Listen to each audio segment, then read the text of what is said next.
Hello guys! Welcome back to my channel and today ay magluluto na naman tayo and as usual quarantine pa rin kaya limited lang talaga yung nagagawa nating activities outside. So yun. So today has just been a lazy day kasi nandito lang talaga sa bahay. I woke up I think mga 12 noon na akong nagising and then hindi na nga ako naligo because I'm just too tired today. So when you're tired, when I am tired, normally, yung ginagawa ko is, gusto ko talagang kumain ng Filipino food. So, yun yung gagawin ko today. So, I'm gonna cook some food and as usual, dahil Filipino food ito, ako lang yung kakain at yung mister ko is, I think he's gonna cook a little bit later. 6 in the evening na ngayon, pero, ano pa rin siya, ano bang tawag niyan? Light pa rin siya sa labas. Yes, maaraw pa rin siya sa labas, pero umuulan siya. So, yun, ganito yung suot ko guys kasi wala pa akong ligo, wala. And bukas na ako maliligo or maybe mamayang gabi. So yun, magsimula na tayo. Yes, so pinainit ko na to. Yan, asa na yung gunting ko. Tuyo lang yung yung lulutuin ko guys. At may mantika na din siya. Tuyo lang yung lulutuin ko at I think, kaya parang magluluto din ako ng corned beef. Let's see. Kaya maliliit yung guys, see? Maliliit yung mga ito. It's because my sister bought it doon sa parang carbon market doon sa Cebu. And they bought it by kilos. And then pagdating sa bahay, may machine siya na niripack niya na pa konti-konti. So that one small like this, I can use it for one time. So wala nang, so yun. Uy, ginoo ko. So magluto tayo. Ito siya guys. Daing. Sarap niya. Tapos may dalawang ako dito. Dalawang tomato.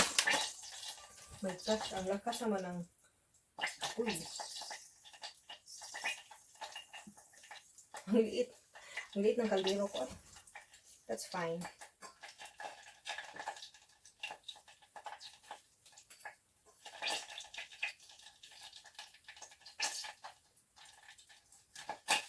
Yes. So, hintayin ko muna siyang maluto. Asa na ba yung... No, it's not here. Kunin ko muna.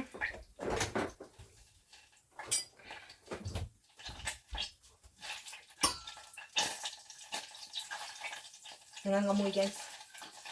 Open ko muna yung window.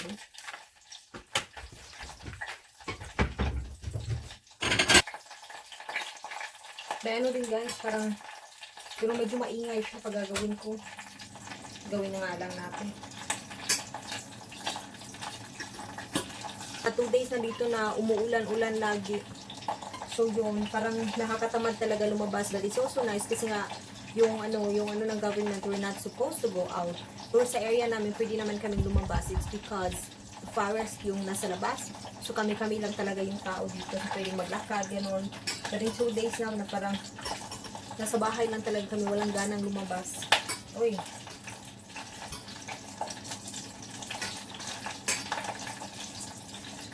Pumayang konti, maririnig niyo yung asawa ko, magkukumplay na naman yun. Ang baho!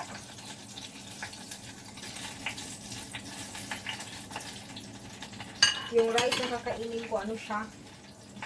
Konti lang, it was from yesterday. Ito na lang yung natira. Pero gusto kong kumain konti na lang yung rice kasi napapansin ko talaga lumalaki ako. Ang bigat sa pakiramdam.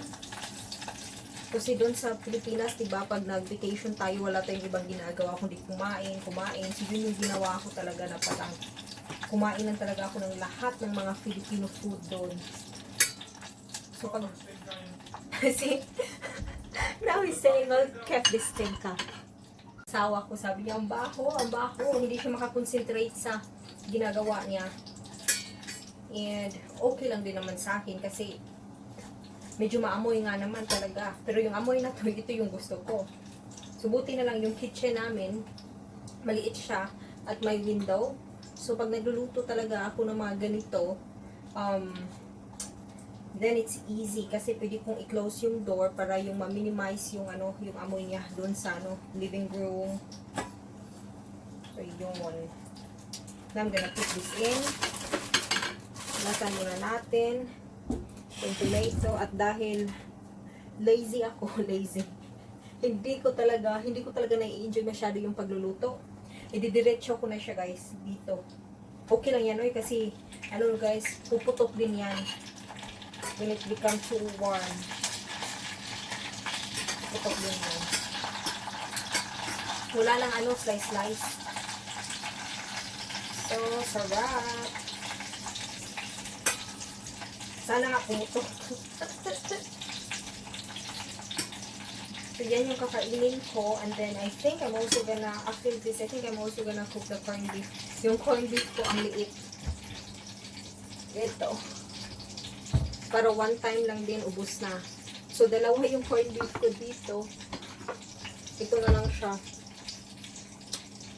Pero, yung pinaka-paborito ko is ito. And then, ito, next time ko na, ano, last batch. Pero, yun. So, magluluto din ako niyan. Kasi hindi pa talaga kami nakapag-grocery sa Asian store, guys. Yung Asian store dito is talagang, ano, talagang pupuntahan mo dapat. Yung parang, it's because it's an hour drive. An hour drive from here. Oh my God. So, hindi pa talaga kami nagpunta doon. Maybe next week. Pag maging okay yung panahon. Pero okay lang din naman kasi nga, di ba, I've just been to the Philippines. So, I've just been to the Philippines. So, hindi talaga ako ganun na nag-crave ng Filipino food because I've just been eating so much last February and March. March? Wait, kailan ba kami napauwi dito? Yes, it was March 28. So, I've just been eating a lot of Filipino food. So, hindi ako ganun na nag-crave talaga. Pero it would be nice to have it. So, baka next week gawin namin. Pero pag hindi, okay lang din because, alam nyo guys, yung plano ko sana talaga nung nandun kami sa Pinas, I'm gonna buy so much food, like Filipino food, canned goods. Pero, nung the day na parang, tinamad ako na naman, kasi sabi ng asawa ko, ngayon na tayo mamili. Sabi ko, bukas na kasi diba, parang wala talaga ako sa mood because of all this corona. And then that next day na sana, mag-grocery na kami, yun na, nagka-quarantine na sa Cebu. Tapos na nagpunta kaming Ayala, kasi doon sana kami mag-grocery because it's just walking distance from where we were staying. Ang taas ng linya guys, sobrang taas. And then, you know, parang sobrang taas ng linya, tapos yung social distancing hindi masyadong na-apply sa panahon na yun because everything was so new. So, hindi na lang ako bumili. So, yung nadala ko lang talaga is yung yung mga dried fish na binili ng kapatid ko, and then pancit canton, yun lang. And then ito, it was when Martin went to Philippines last January, yata yun na, last January. Ano nga ito He went to Philippines last January, tapos ito yung mga pinasalubong niya sa akin. So pag ano pa yan, si Martin yung bumili niyan. Yun sa Pinas.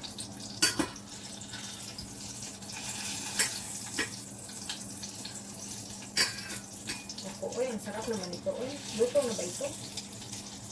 Hindi. Kailangan ko munang, hindi pa pumuputok yung tomato And then, iano ko.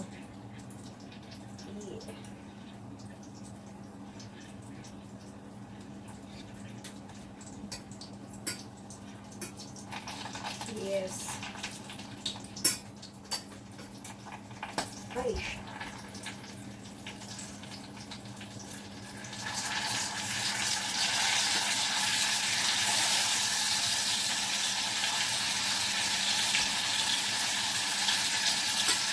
Ano ba itong pinagagawa ko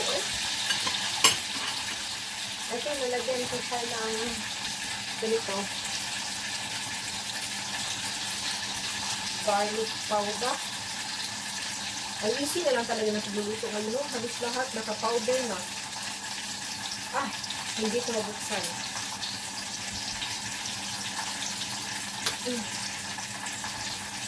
Lagyan natin yan.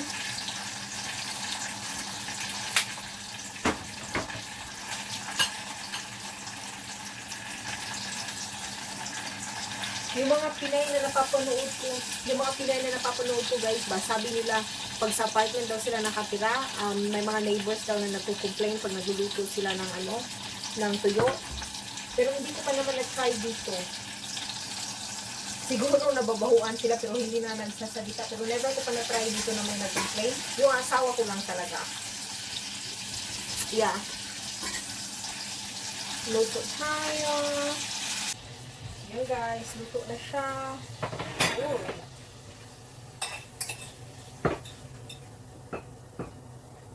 Sarap nito, promise. Ito na yung aking daing na may tomato. Sarap-sarap niya. Excited na ako. So now, I'm gonna cook the corned beef. So yes, na-open na siya guys. See? Ang liit lang niya. Oh, ganito. Yung aking lulutuin right after the tuyo. And then, my egg. Ako dito, kunti ko lang siya. I'm gonna use 1 egg, this, and that, and some spice. Palitan sana to guys.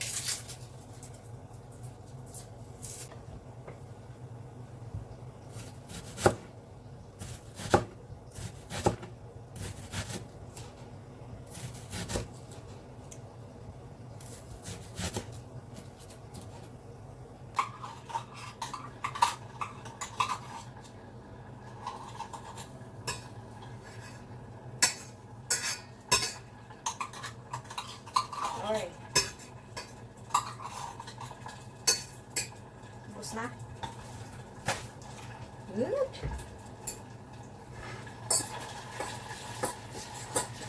I'm gonna put the egg. Asa na yung aking egg?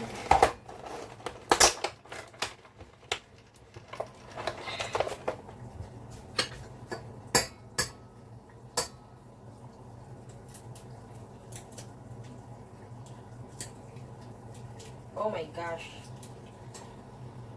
There you go. Ano ko muna siya guys. Lagyan ko muna ng...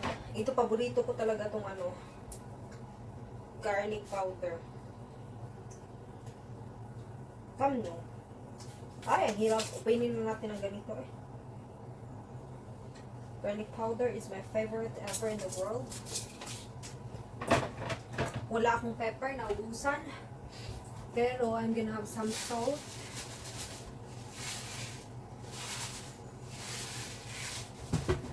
There you go. Kasi gaganyan-ganyan ko na yan.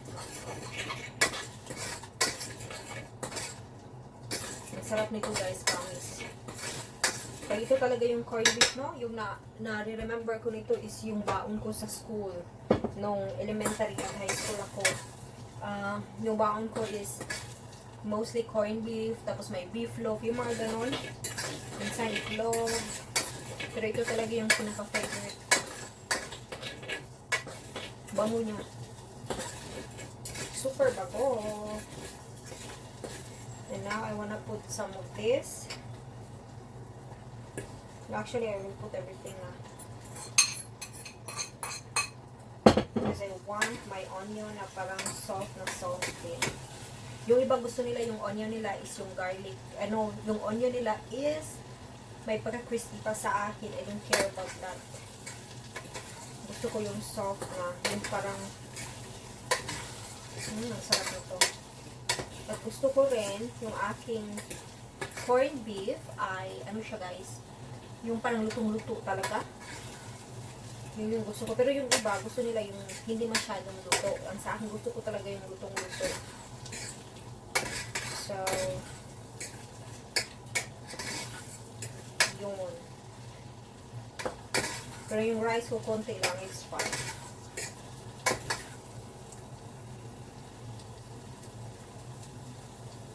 Try natin dito. Sarap pa.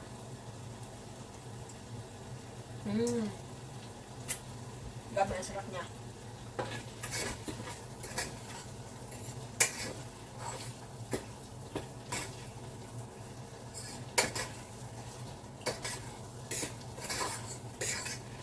Yung asawa ko, ewan ko kung anong kakainin niya. Because hindi naman siya kumakain ng tuyo at hindi din siya kumakain nito. So, he has to find kung anong gusto niya. Magluluto sana siya today guys ng ng beef, ng steak. Pero tinamad siya, sabi niya wala daw siya sa mood na magluto. He's feeling under the weather daw. So, okay, anong gusto mo? And then sabi niya, just think kung anong gusto mo, kasi siya daw is he's just gonna find food, maybe mag-take away, ganyan.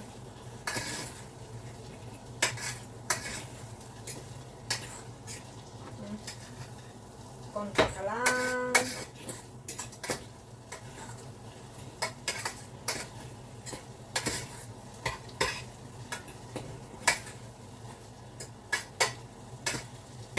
Malapit na ako mag-work, guys. Sabi ng government dito, adjust natin. Sabi ng government dito, daw, mag-open yung shopping mall sa after May 10. So, possible after May 10, makakapagtrabaho na ulit ako. But what's nice about here in Denmark is, during this corona, right, a lot of people are just being sent home. Kahit pa nasa, lang sila, nasa bahay lang sila, most of the people are still receiving their salary. So, yun. So, one of the, ako, lucky ones na, even if nasa bahay lang ako, since, actually, February, March, nasa Pinas ako, and I had my ferie, my vacation there, and then when I got back here, so the whole month of April, ako, may salary, and then, yeah, kahit nasa bahay lang, may sweldo pa rin kami, and that's a really good thing. Oy, bakit ito ginamit ko? Kaya, I would say guys, napaka-lucky and napaka-thankful ko kasi nga, if walang sweldo, paano na lang yung mga bills na babayaran, ganyan.